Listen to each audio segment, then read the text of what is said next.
Audible is the leading provider of spoken word entertainment and audiobooks, ranging from bestsellers to celebrity memoirs, news, business, and self-development.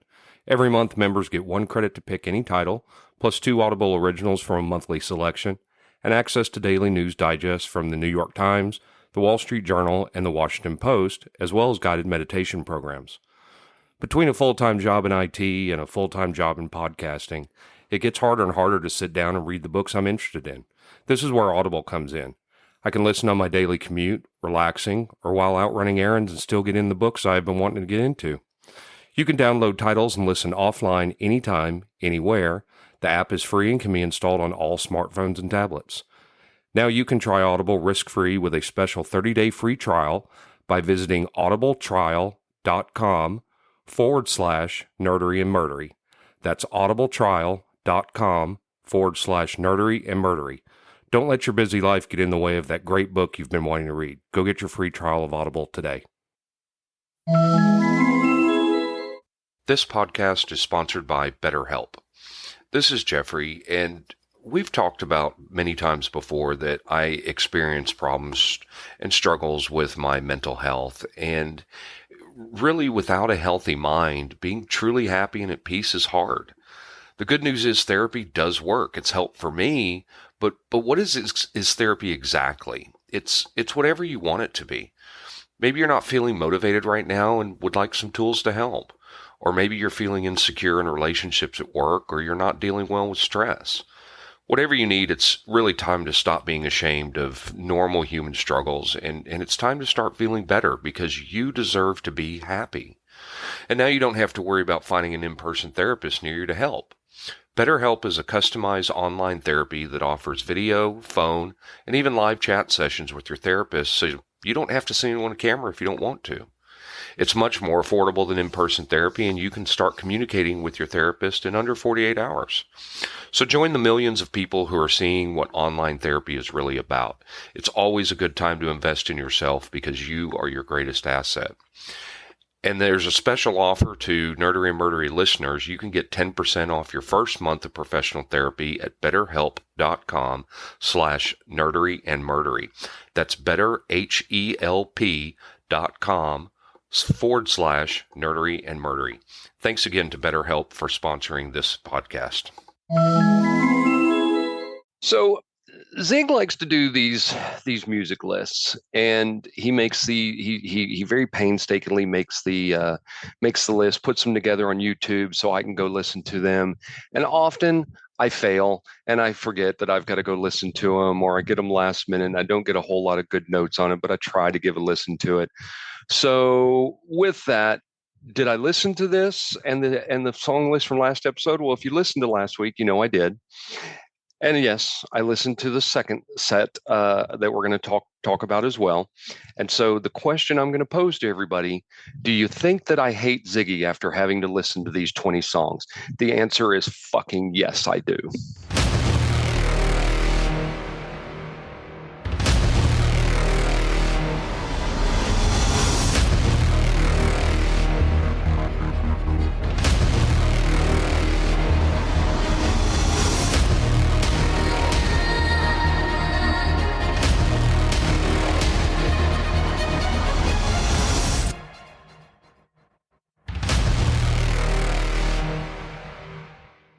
Welcome to episode 174 of Nerdery and Murdery.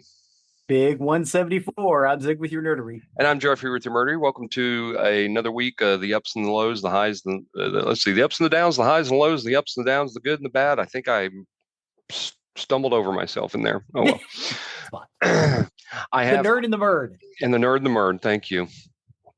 I have to tell all of our faithful listeners out there, I am sacrificing myself this week because as of the time of recording, it is now 11:23 on a Sunday morning, and the Cowboys are on at noon, so I will be missing some of the games, so you're welcome.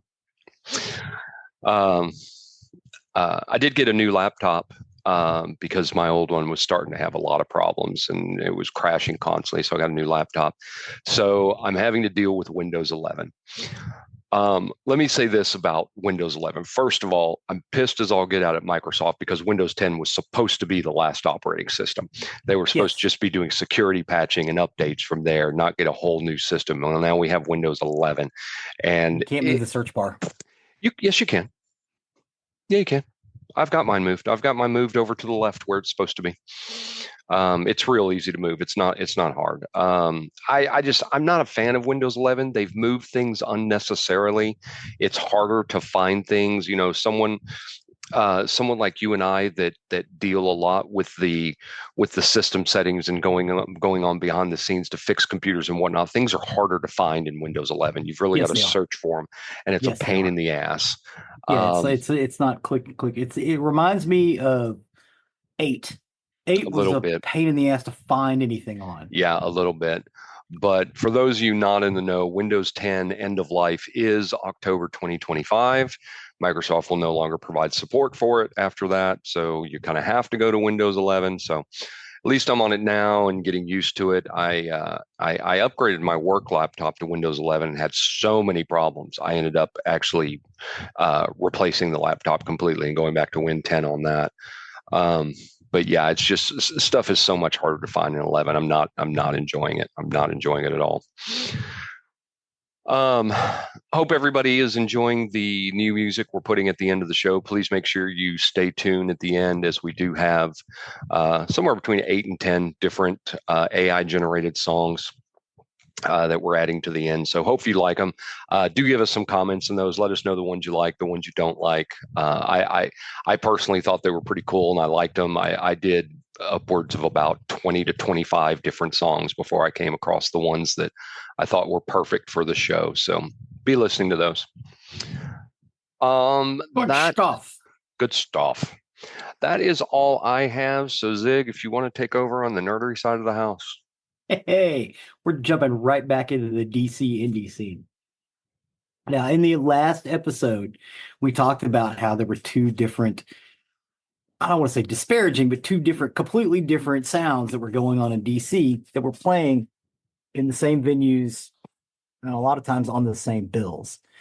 Um, One of those was the Atlantis, and it was located in the rear room of the Atlantic building on the ground floor at 93 F Street Northwest, and it was a short-lived venue, but was significant in the development of the punk scene. The first DC venue to host primarily punk and new wave bands, the Atlantis' first punk concert featured the Slinky Boys, Urban Verbs, and White Boy on January 27th, 1978.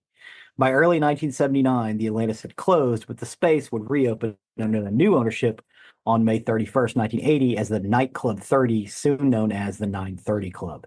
They call it 930 Club because the address of the old one was 930 F Street.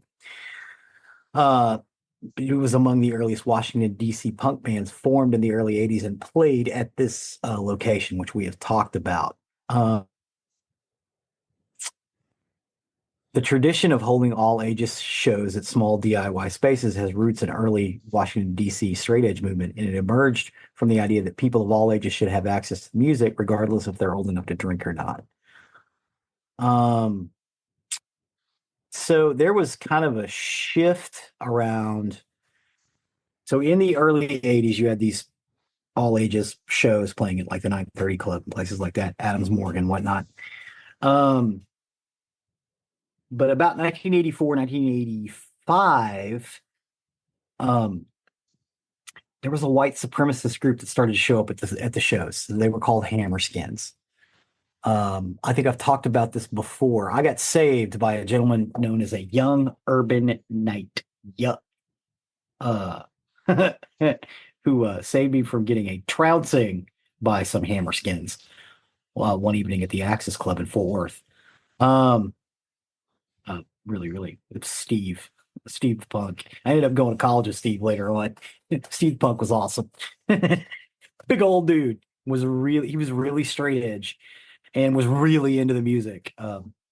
First guy I ever met who shaved his head on purpose. It's like the dude had a full head of hair. He just liked to keep it shaved. But so as a as a getting away from this Hammerskin showing up, they they started these weird drum circle groups, and they basically picked up the congas that they were using in the go-go bands in 1985, and they called it Revolution Summer. And they did a bunch of stuff at the park and on the mall and all around DC, these free shows they put on. And the idea was the violence and nihilism that had become identified with punk rock, largely by the media, had begun to take hold in DC. And most of the people who started the movements were repelled and discouraged from going to those shows because, again, these Hammerskins took over. They tried to do it here too. We had a different approach as opposed to having out of town concerts. We had the DSB and Yuck, which were groups of, I don't want to say gangs, but they protected people from the Hammerskins here. But that's not what they did in DC. They had these big outdoor shows, and it basically changed the music. This is where the idea of emo comes from. Rites of Spring, Lunch Meat, and I would say the Six. The Six only lasted for about a year, but I would say that the first emo song, which I have included on this list, and possibly one of my favorite songs from the DC scene, called Swan Street, which is a street in Georgetown in DC. I think it's emblematic of the sound and everything else, and it's in this list, and I love it. So again, that's what's going on over. I don't want to say on that side of town because it's the same town.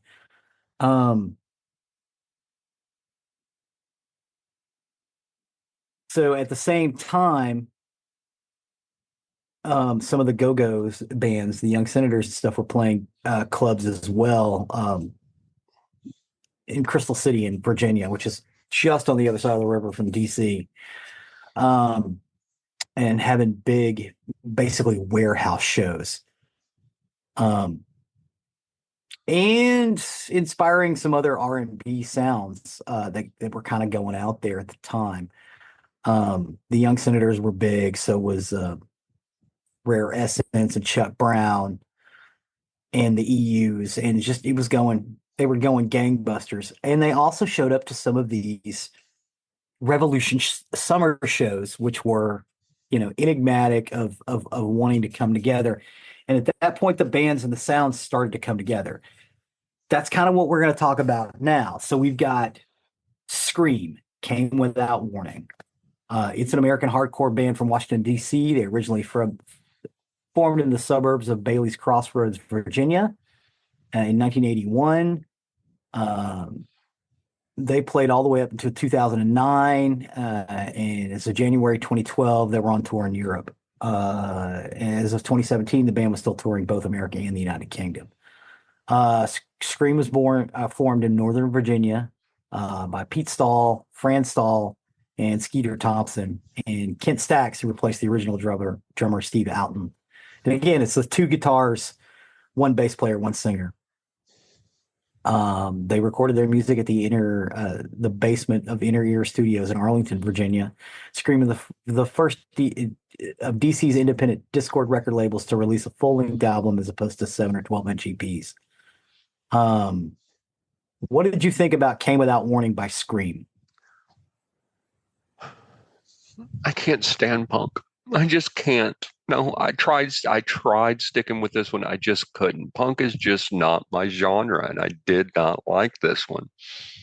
Can't do it. No. I love this song. It doesn't sound punk to me. It sounds more like rock and roll. And very punk to me. I love Scream. And also, if you like Dave Grohl, Scream is his first band. That was the first band he played in.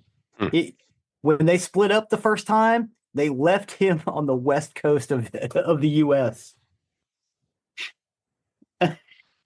They split up and they went back to DC and didn't tell him. So he was staying at this friend of his sister, who was a stripper, in this apartment, and that's when he got the call to come play with the Melvins originally, and then he moved up to Seattle into an apartment with Kurt Cobain, and that's when he joined Nirvana.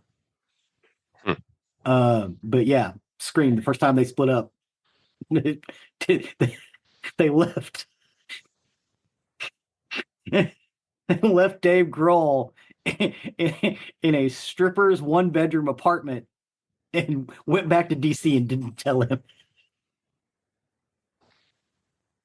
The next song on our list is DJ Cool, Let Me Clear My Throat. It is steeped in go-go, but this one also has kind of a hip-hop sound to it. This recording was released in 1996, but he actually, Let Me Clear My Throat actually goes back to about 1989. But the one that everybody's familiar with is from 1996, and that's the one I released. They would repeat over break beats for several minutes. The song also began by sampling Hollywood Swingin' by Kool and the Gang. The song is a recognizable dance floor filler, and the track remains popular to this day. In 2003, DJ Kool contributed to the song Hit the Floor from the Macho Man Randy Savage studio album Be a Man. DJ Kool is one of those guys that was working in and around the go-go scene and also like hip hop. So he kind of blended those two things. And got some of these punk guys to play guitar in the background. So it's kind of a mixture of everything. And this is a big club hit and has been for years. What did you think about Let Me Clear My Throat by DJ Spring or DJ Kool? I don't like rap either. It sounded like they wanted to be funk for a minute, but then failed miserably at both rap and punk. Pass on Let this me one. clear my throat. Yeah, pass. Pass. Pass. I'm leaving now. I love this song. I think it's great. This is a great background, dude. Especially in a club.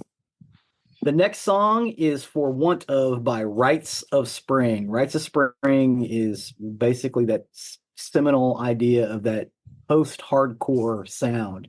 It's still pretty hardcore, or it's still pretty hard, but they want to make their songs more than 2 minutes, and have cleaner sounding recordings and not sound like they were made in a basement. They're from Washington, D.C., and they were formed in late 83, along with Embrace and Beefeater. They were one of the mainstay acts of the 1985 Revolutionary Summer that we talked about. Rites of Spring increased the frenetic violence and visceral passion of hardcore punk while simultaneously experimenting with its composition rules. Lyrically, they also shifted hardcore into intensely personal realms, and this is basically the birth of emo. They performed several songs in and around DC. Vocalist, guitarist Guy Picciotto and drummer Brendan Canty went on to play in Fugazi with Ian MacKaye. But Rites of Spring still pops up every so often. Matter of fact, I think they're touring now. So what did you think about Rites of Spring?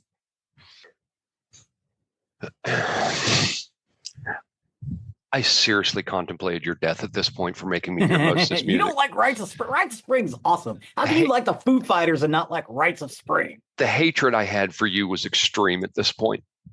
Rites of Spring is awesome, and I'll stand on that. Pure, white, hot hatred. I think you need to expand your palate, sir.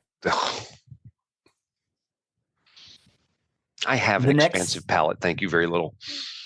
The next song is Hot Cold Sweat. Meet Me at the Go-Go. Hot Cold Sweat is a compilation band formed by several other go-go acts.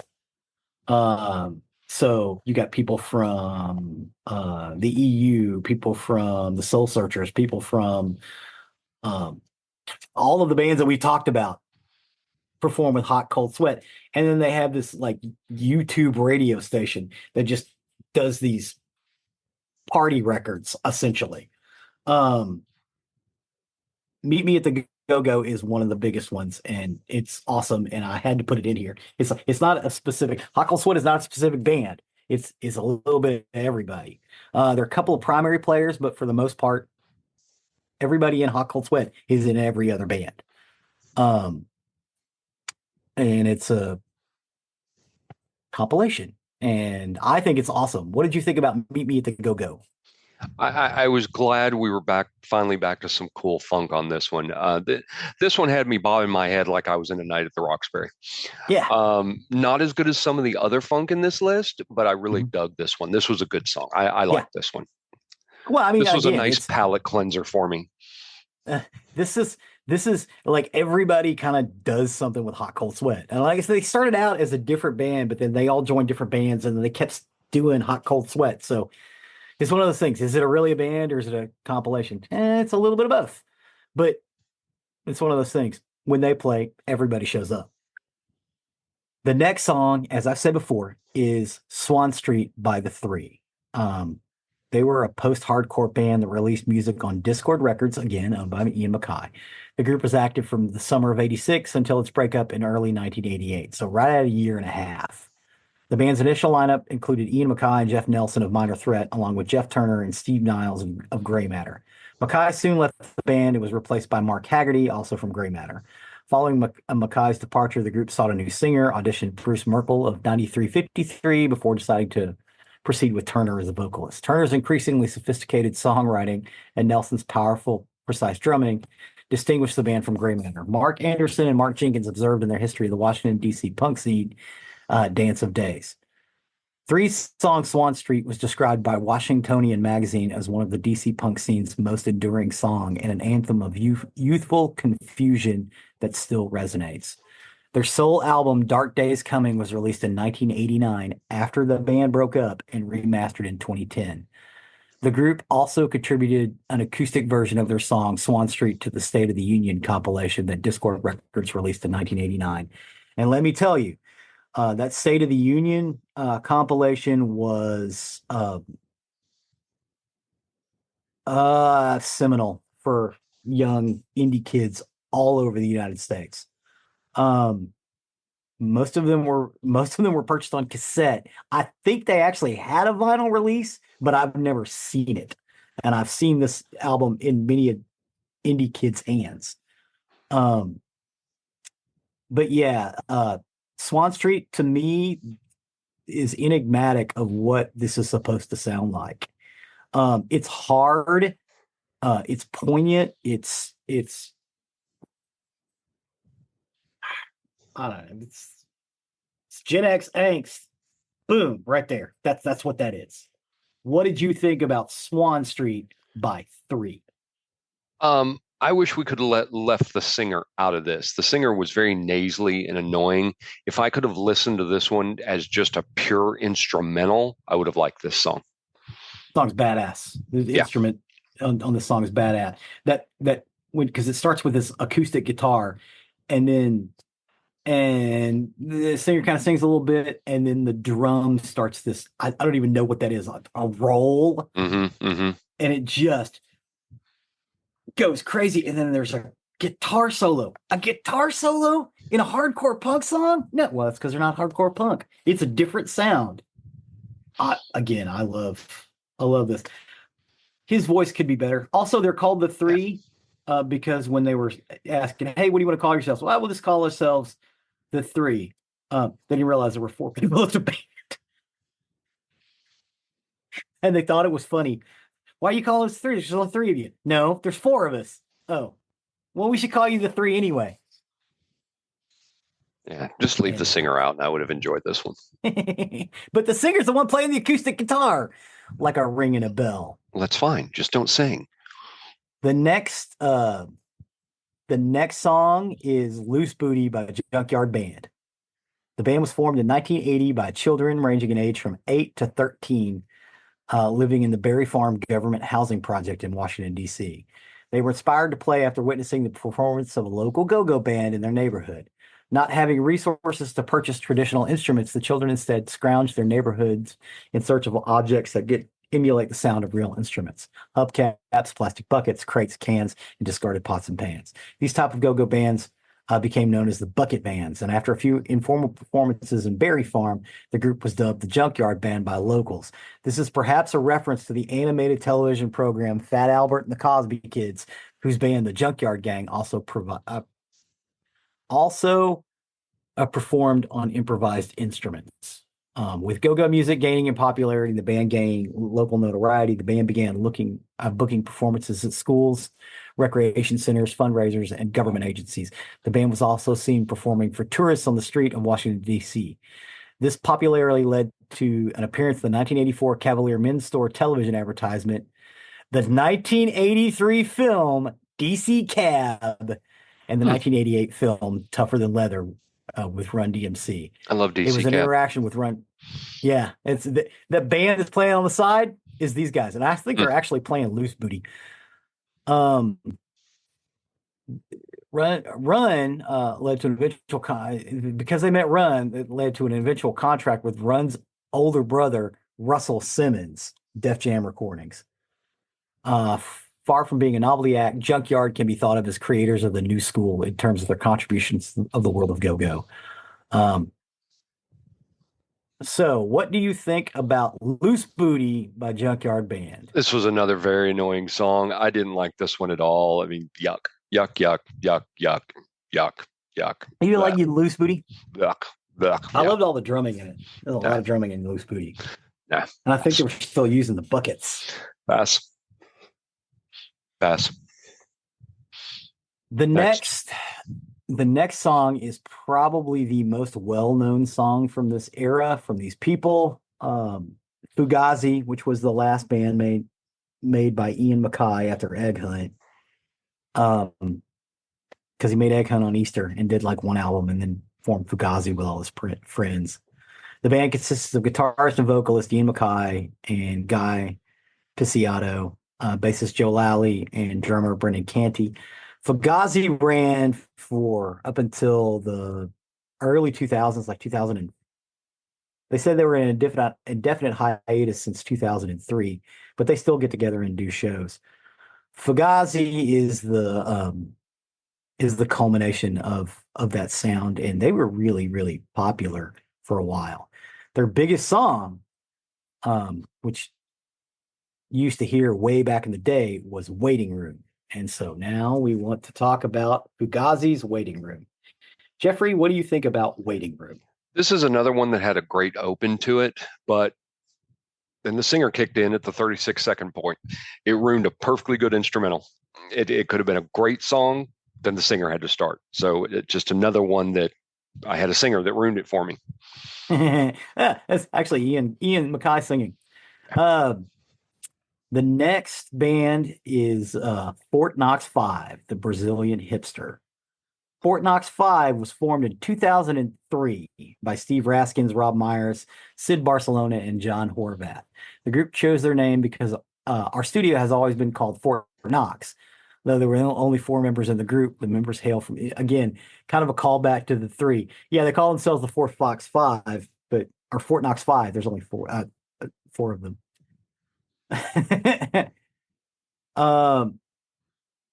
The band formed their record label, Fort Knox Recordings, to release their music, and their label is now distributed by Washington, D.C.'s Discord Records. So these are guys that started with the go-go sound, and they were into hip-hop, but they also liked the power and the frenetic energy of the hardcore movement and the emo movement.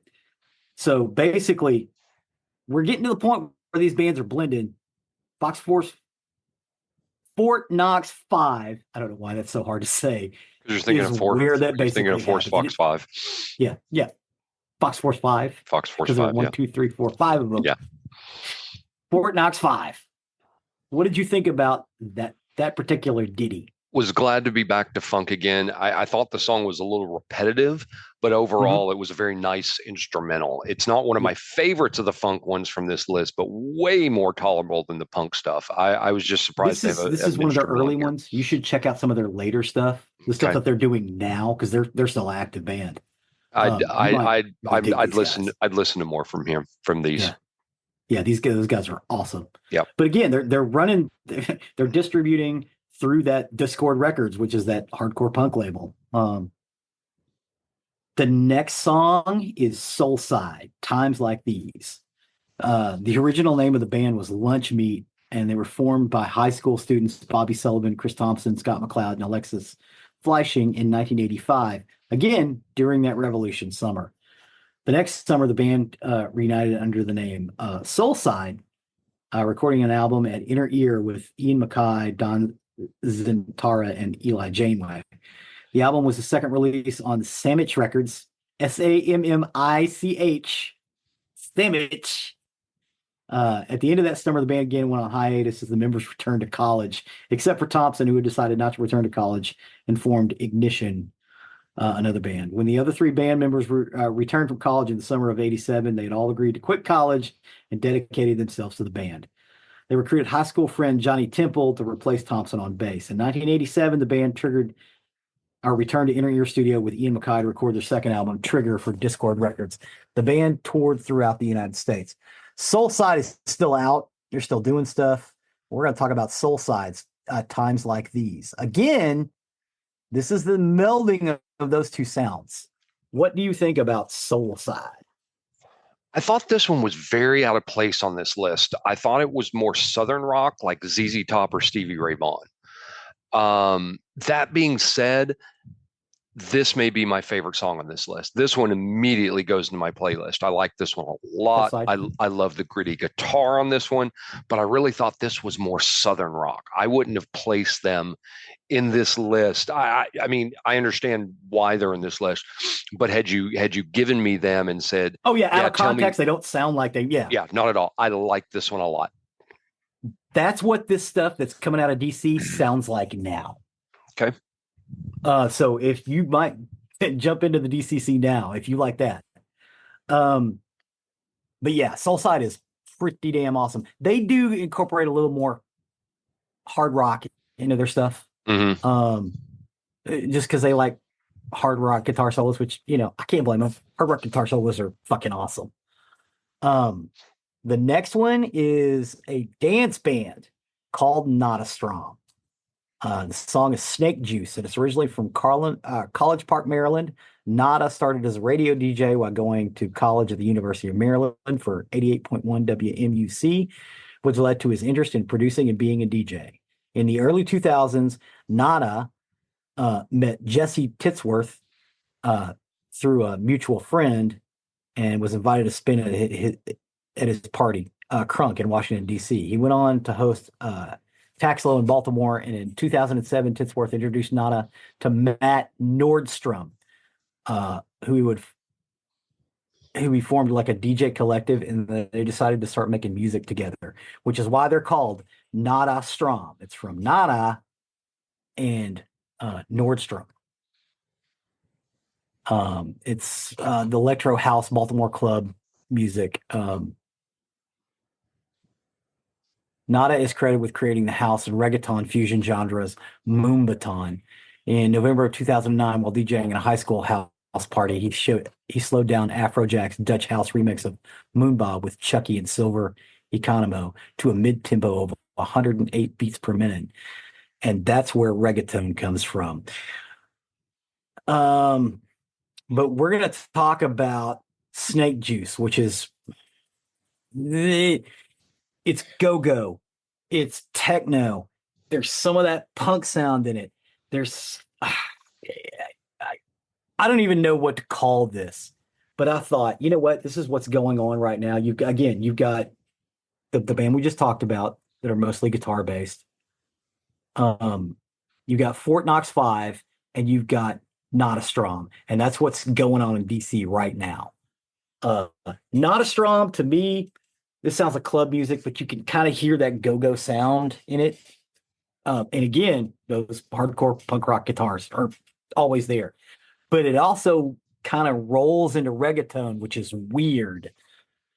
But I kind of understand that because, again, with Bad Brains made 3 or 4 reggae records because they were also a reggae band. What did you think about this one? Snake Juice by Nada Strom. So it's like you saved the best 2 for last.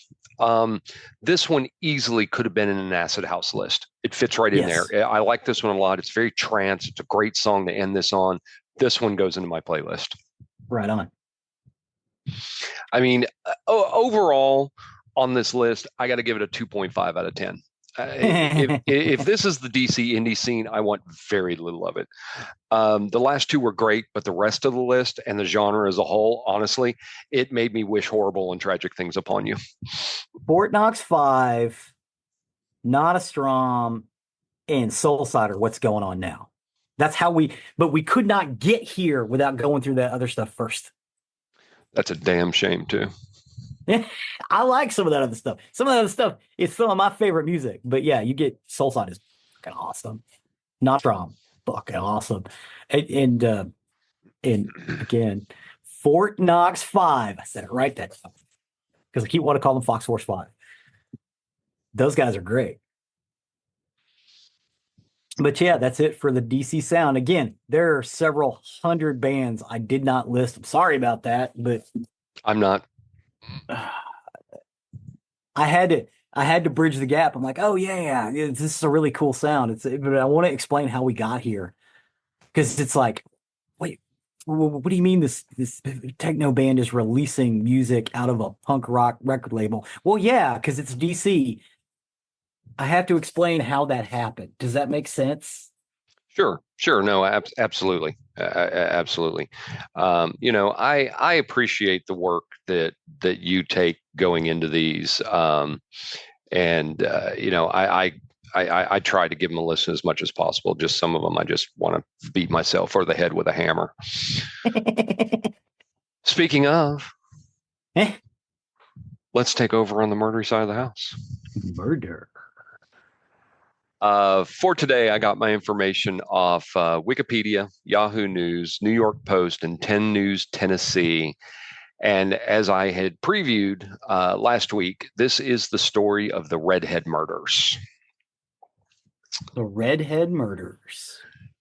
The Redhead murders is a media epithet used to refer to a series of unsolved homicides of redheaded females in the United States between October 1978 and 1992, believed to have been committed by an unidentified male serial killer. The murders are believed to be related have occurred in the states including Tennessee, Arkansas, Kentucky, Mississippi, Pennsylvania, and West Virginia. The murders may have continued until 1992.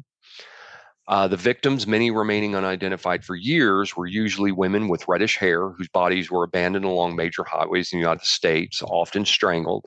And officials believe that the women were likely hitchhiking or may have engaged in prostitution.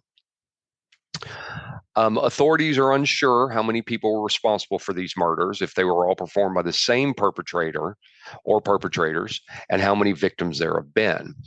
It's believed there have been between a total of 5 to 14 victims. Of the presumed victims, 4 were identified by November of 2018. And the suspect was informally called the Bible Belt Strangler in 2018 because the territory where the bodies were found were all along the Bible Belt. So on September 16th, 1984, the body of a woman later identified as 28-year-old Lisa Nichols, who also used the last name of Jarvis, was found along Interstate 40 near West Memphis, Arkansas. She was wearing only a sweater. She was found to have been a resident of West Virginia.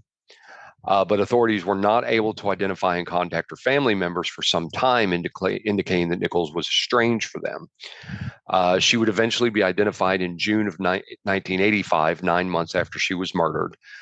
She was identified through fingerprints, and she was identified by a couple from Florida who had allowed her to stay with them for a period of time. Nichols may have been murdered after leaving a truck stop along the highway and may have attempted to hitchhike. On January 1st, 1985, the bound body of a woman was found near Jellicoe, Tennessee, in Campbell County, down an embankment off the southbound side of Interstate 75. The remains were in an advanced state of decomp as she had been killed approximately 72 hours before. She was killed by strangulation. She was Caucasian and had long, shoulder-length, curly red hair with green eyes. Her age was estimated between 17 and 25, but possibly as old as 30. She had been found clothed in a tan pullover, a shirt, and jeans. And additionally, she had been wrapped in a blanket, which was later found to have seminal fluid on it. The young woman had freckles over her body and various scars, including a burn mark on one arm, and she was 10 to 12 weeks pregnant when she died. She had a partial upper denture holding 2 false teeth. and it's believed she was between 5'1" and 5'4" when she died, and it was approximately 110 to 115 pounds.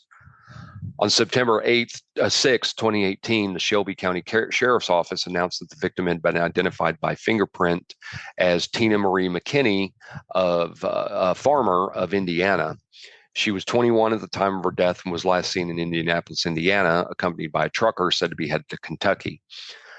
Farmer had one daughter prior to disappearing in 1984, and she was reported missing by her family at the time, yet authorities in Indiana did not enter her into national databases because at the time the state did not have a law common to many other states requiring law enforcement to enter unidentified victims into these databases.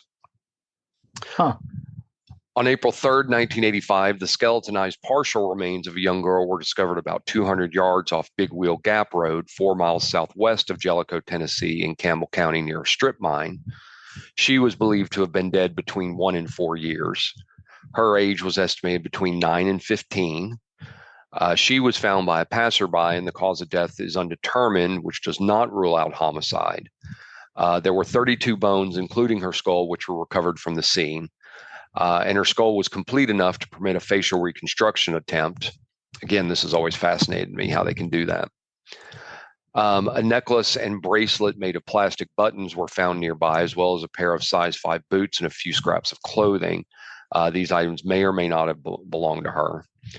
Her hair and eye color at the time were unknown. Her age range is below the median for the other victims, but the circumstances of her death may connect her to them. Recent forensic analysis of the victim's remains indicated that she was not native to the area where she was discovered.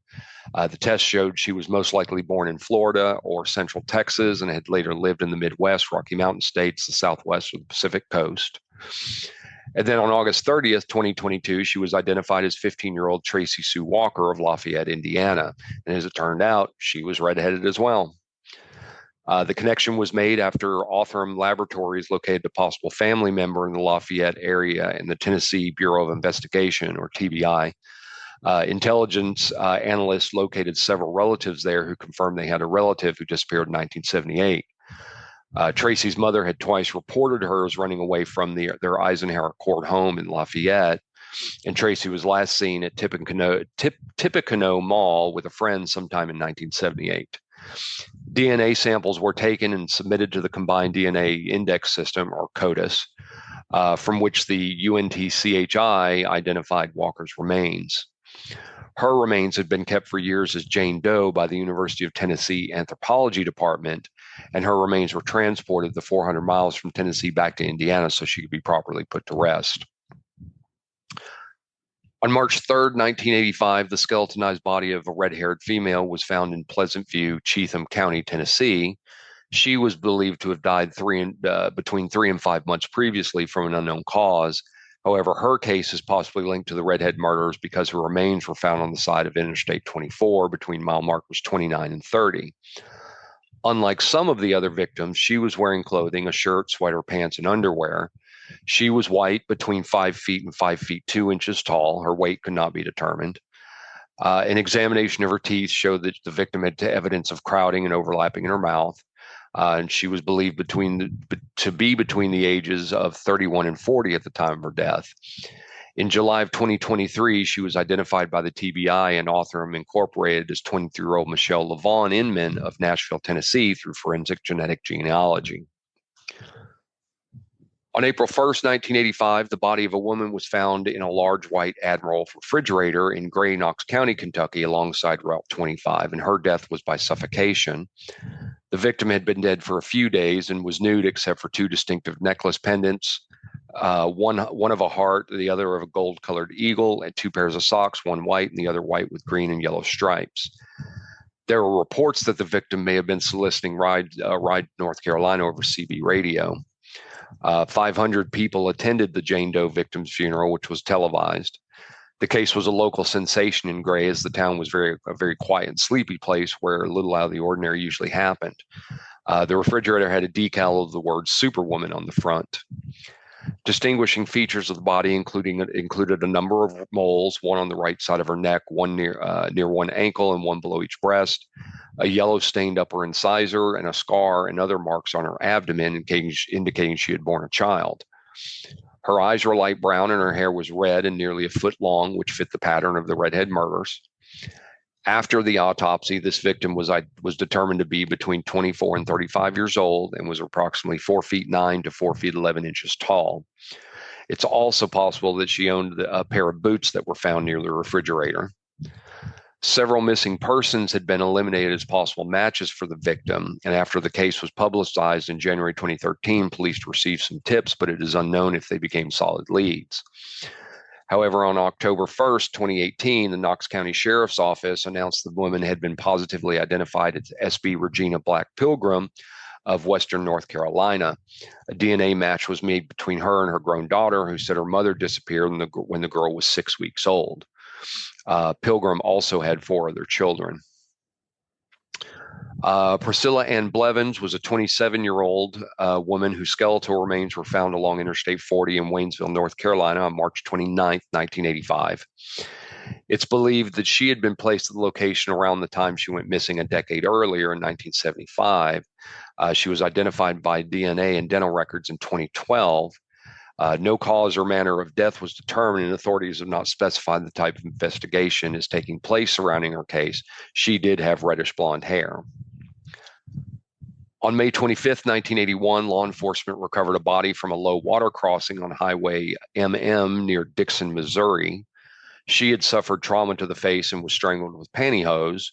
She was found clothed without shoes and was estimated to be between 25 and 40 years of age.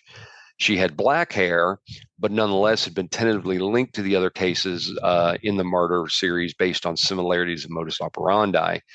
The fact that she was found near a road, that she was strangled. And if all these cases are truly the work of one person, then the fact that she had black hair might indicate that the killer was either experimenting on changing his MO, was expanding, or may have just simply been a crime of opportunity. Yeah, Because this is kind of the one outlier. it's the outlier. Everything else fit except for the color of her hair. Yes. Is it possible she could have been wearing a wig too? They said she had black hair, so I would assume not. Or Okay. you're saying she might have been wearing a redhead wig? Who knows? Who knows? Because they didn't find anything with that. She was named Pulaski Jane Doe, and isotope testing later showed she had not lived in Missouri for more than a few years and most likely spent most of her life in the southeastern region of the United States. She was tentatively identified by the DNA Doe Project in December 2019 as Karen K. Nippers, who was 32 years old when she murdered, with legal confirmation taking place on May 25th, 2021. On February 13th, 1983, the naked body of a white female was found alongside Route 250 near Littleton in Wetzel County, West Virginia. A pair of senior citizens reported the body, which they originally had thought was a display mannequin. Say it with me. It's never a mannequin. It's never a mannequin. It's never a mannequin. The body had been placed at the area recently as snow was on the ground, but not on the body.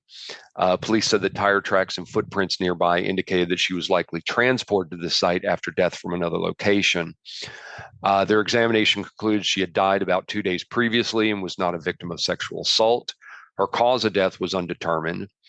Her hair was auburn, and by 1985, she was linked possibly to other redheaded women found as homicide victims whose deaths seemed to be related.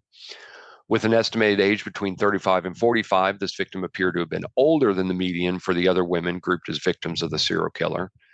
Her height was estimated at 5 feet 6 inches and weighed at 135 pounds. Her eyes were presumed to be brown, although postmortem changes may have affected the eye color. I didn't know that happened. She had 2 scars, one typical of a cesarean section and another on one index finger. Her legs and underarms were shaven, indicating attention to grooming, not characteristic of a transient or hitchhiker. And witnesses described seeing a middle-aged white male about 5 feet 10 inches and weighing 185 to 200 pounds near the area where the body was found. The victim may have been seen alive in Wheeling, West Virginia as an employee or a customer at a bar. Lori Pennell, previously known as DeSoto County Jane Doe, was a woman found murdered on January 24th, 1985, in Olive Branch, Mississippi. Lori was found by a truck driver driving southbound on U.S. Highway 78, 100 feet of the Coldwater River Bridge around 7:30 a.m. Her body was 20 feet south of the highway, and her shoes, undergarments, and jacket were missing. She was strangled with ligature and possibly sexually assaulted. She was 22 years old and had light red to blonde wavy hair. She was approximately 5 feet 2 inches to 5 feet 4 inches tall with a weight of 105 to 130 pounds. And authorities also discovered tattoos on the inside of both ankles, as well as a small surgical scar on her left forearm. And she had 3 piercings in each ear, and her fingernails were very deeply bitten. On April 14th, 1985, the body of a young white female was found in Greenville, Greene County, Tennessee. She was determined to have been killed between 3 and 6 weeks prior by severe blunt force trauma and possibly a stab wound. Her body was in an advanced state of decomp. Police Blunt were force trauma? Okay. This was blunt force trauma. This was a different one. Police were able to obtain her fingerprints as well as DNA and dental information. She had been approximately 6 to 8 weeks pregnant, miscarrying shortly before death. Notice that a lot of these were either pregnant or had given birth. She was estimated to be between 14 and 20 years old, possibly as old as 25. She was approximately 5 feet 4 inches to 5 feet 6 inches tall with a weight of 130 to 140 pounds. She had a slight overbite and had some fillings in her teeth, showing that she had dental care in her life. Her fingernails had pink polish. And because she had light brown to darkish blonde hair with red headlights, her case was thought to be possibly related to the Redhead murders, even though she wasn't strangled to death. Authorities hoped in late April of 85 that they would identify her body through fingerprints, but were unsuccessful. 6 missing women were ruled out as possible identities of the victim, but then she was not identified until November 2018 when officials announced she was New Hampshire native Elizabeth Lamott, which we mentioned last week. Yes, she wasn't killed by Terry Rasmussen. Maybe, yeah. Well, possibly, but they not sure. Elizabeth was 17 at the time of her death. She disappeared on April 6, 1984.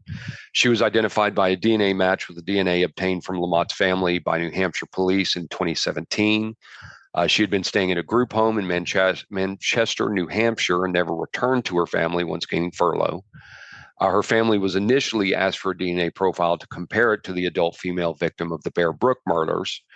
An unidentified girlfriend of the suspect, alias Robert Evans, was known by the same name as Elizabeth. Robert Evans, of course, was later revealed to be the serial killer Terry Peter Rasmussen. If you want more on Terry Peter Rasmussen and the Bear Brook murders, stop this episode. Go back to last week's episode. Go back to last week. We'll pause while you do that. Yeah. Okay, we're back. Okay. Pulaski County Jane Doe was a woman who was found deceased on April 20th, 1985 in Wrightsville, Arkansas. She was estimated to be between 30 and 40 years old. She was approximately 5 feet 3 inches tall. She had blondish red hair and was previously had fractured her left femur. Her cause of death has neither been released nor properly determined, and little information has been made available about her case. Roane County Jane Doe was a woman found on August 29th, 1987 in Roane County, Tennessee. She was estimated to be between 35 and 50 years old and between 5 feet and 5 feet 8 inches in height. She had naturally brown hair, which was dyed reddish.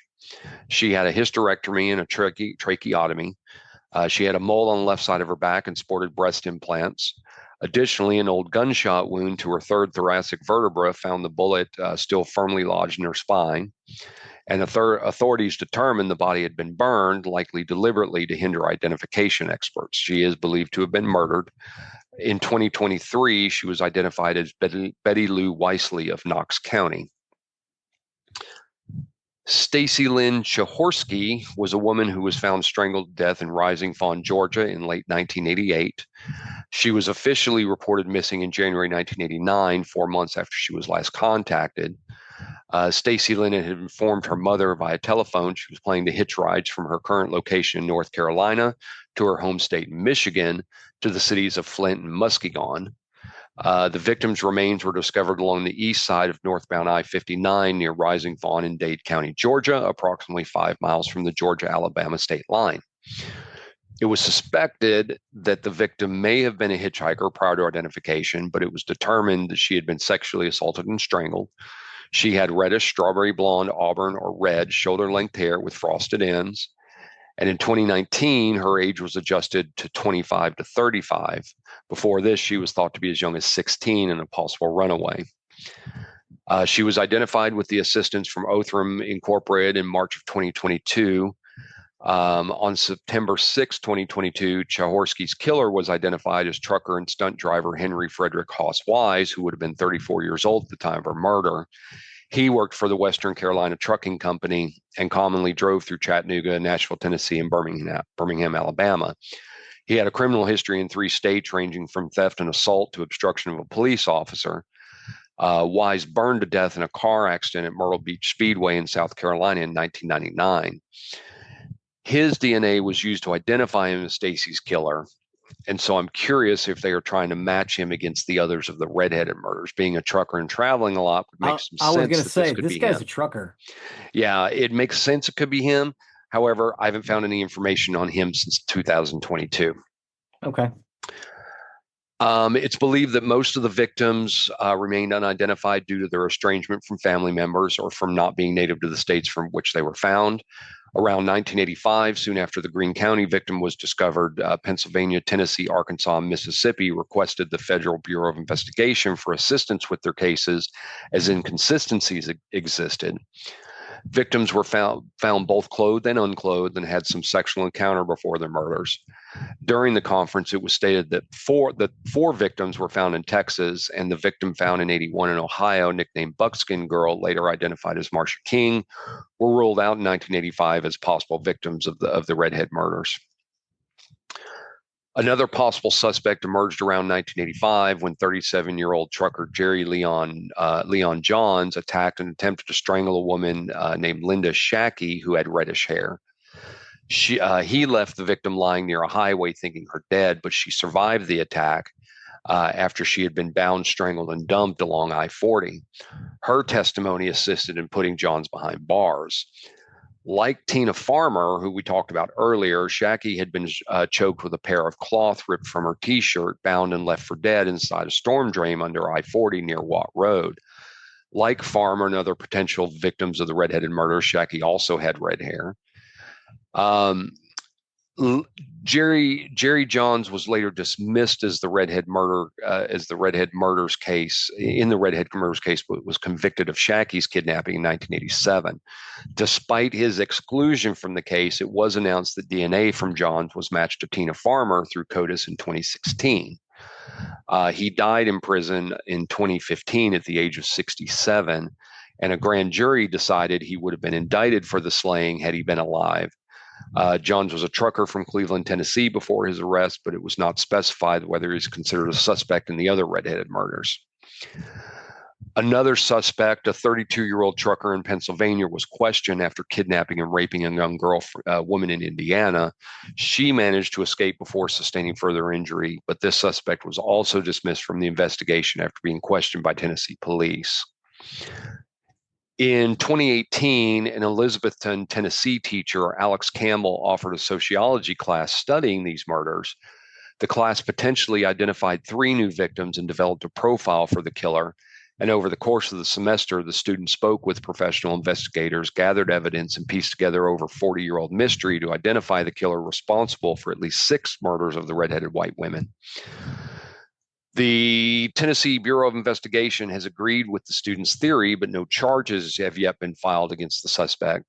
They revealed their findings in a 10-episode podcast called Murder 101, and they believe that Jerry Leon Johns is guilty for all the redhead murders. The TBI later announced the late trucker as a suspect, giving no credit to the students or podcast producer Shane Waters, which Campbell said that he took harder than they did. The TBI is, however, currently investigating to see if Johns could be tied to the other redheaded murders. So potentially one, potentially multiple people who have done this. It is a little unusual that they were all redheaded, except one. They were all white females. They were all in the relatively similar age group, found with similar MOs. So I do agree that these are all related, and they are the work of a serial killer or serial killers. But yeah, that's the story of the Redhead murders. Well, thank you for that. I was there, as you were talking, I was like, okay, this person is a trucker and he's picking up people at truck stops, either hitchhikers or lot lizards. Right. Either hitchhikers or prostitutes, Yeah. Engaging in sex work. Yeah. Absolutely. Absolutely agree with that. So, I just when I'd researched last week's story and as I was going through the research, mentioned the Redhead murders, I'm like, oh, well, I need to go look that up. Oh, wow, this is You need to really go look that one up. really Yeah. wild.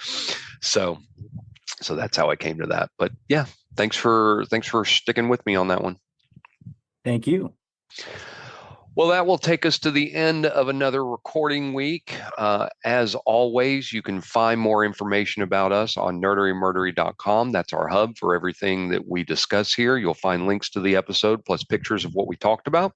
And you'll also find the link to our YouTube page, which Zig so often updates. Yes, you should have all of that music on that YouTube page.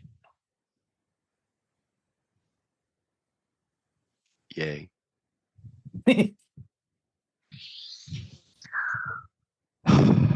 I hate you. Also on our webpage, you can find the link to our merchandise, which if you wish to show off your Nerdery Murdery fandom, please do consider something from there. That along, you can find the link to our Patreon, where if you wish to become a patron, help us with the costs that are associated with the show. It does cost to keep us going, keep us on the air, keep our uploads and our website and everything that goes along with that. We do appreciate each and every one of you. Please and thank you. Please and thank you. And last but not least, please don't forget to leave a 5-star review wherever you can. It really helps us and finds others find our content that may want to listen to the topics we talk about, unless we're talking about fucking punk. Yeah, so please do leave 5-star review wherever you can. Please and thank you. Please and thank you. With that, I have been Zig with your nerdery. And I'm Geoffrey, very annoyed at the nerdery, but I'm Geoffrey with your murdery. Play the music.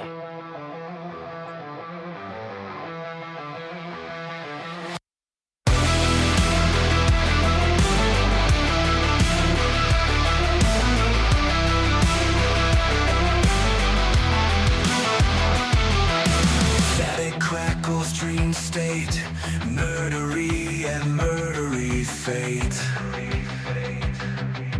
Voices in the wire, two dudes light the fire. Obsession and confession, games and death's procession. Through the microphone they speak, dark secrets, geeks seek. Murdery, murdery, crazy blend, horror tales that never end. Dice roll, blood spills, podcast, thrill, the mind fills.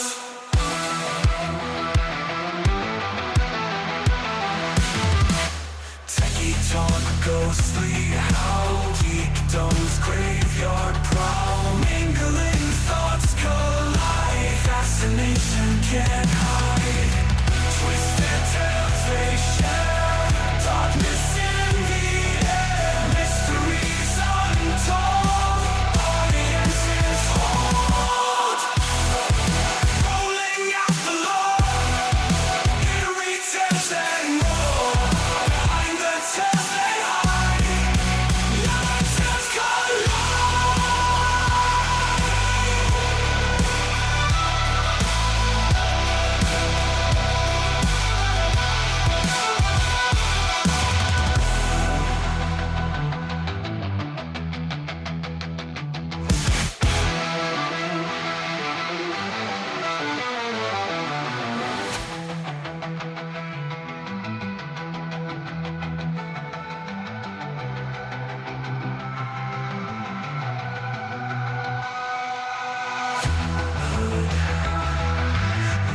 Tales and more.